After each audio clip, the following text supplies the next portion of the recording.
345 current ఎప్పుడు correct doctor Babasaheb Ambedkar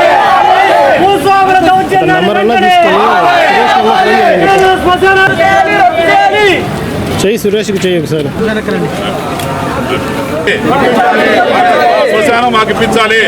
Atmakur rural మండలం అయినటువంటి కరటంపాటి శ్మశాన విషయం గురించి ఈరోజు అక్కడే ఆ గ్రామానికి సంబంధించినటువంటి ఎస్సీలు, ఎస్టీలు, బీసీలు అన్ని కులాలకు సంబంధించినటువంటి అందరూ కూడా ఈరోజు కలెక్టర్ ఆఫీస్కి రావడం జరిగింది. గత అనేక సంవత్సరాల నుంచి కూడా చిన్నప్పటి నుంచి కూడా ఆ గ్రామంలో ఉన్నటువంటి ఆ గ్రామంలో చిన్నప్పటి నుంచి కూడా అందరూ కూడా శ్మశాన వాటికి అక్కడ ఆ ప్రాంతంలో సుమారుగా 4 ఎకరాల 80 సెంట్లని అక్కడ శ్మశాన వాటిగా వాడుకునేటువంటి పరిస్థితి ఉంది. అప్పటి నుంచి కూడా అక్కడ ఎక్కడ కూడా ఎవరు కూడా అభ్యంతరాలు చెప్పినటువంటి పరిస్థితి లేదు. 3 ఎకరాల 80 సెంట్లు శ్మశాన వాటిగా అడ్డగించడం కూడా జరిగింది.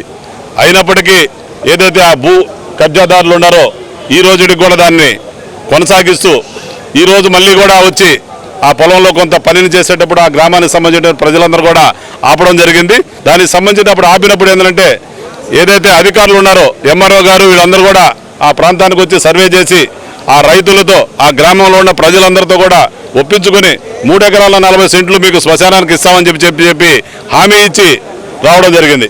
అయినప్పటికీ కూడా ఈరోజు అక్కడ ఉన్నటువంటి ఆ అధికారులు ఏదైతే అక్కడ ఉన్నటువంటి భూస్వాముల ఆ స్థలానికి సంబంధించినటువంటి యజమానులు ఈరోజు నిన్నటి రోజు మొన్నటి రోజున దానంతా కూడా ఏదైతే ఆ శ్మశానం ఉందో దానంతా కూడా చెట్లు తీసేయడం, అదేవిధంగా ఆ ప్రాంతాలంతా కూడా గుంటలు కొట్టిన కారణంగా ఆ రోజు పూడ్చిపెట్టినటువంటి శవాలు కూడా ఈరోజు బయటపడేటువంటి పరిస్థితి.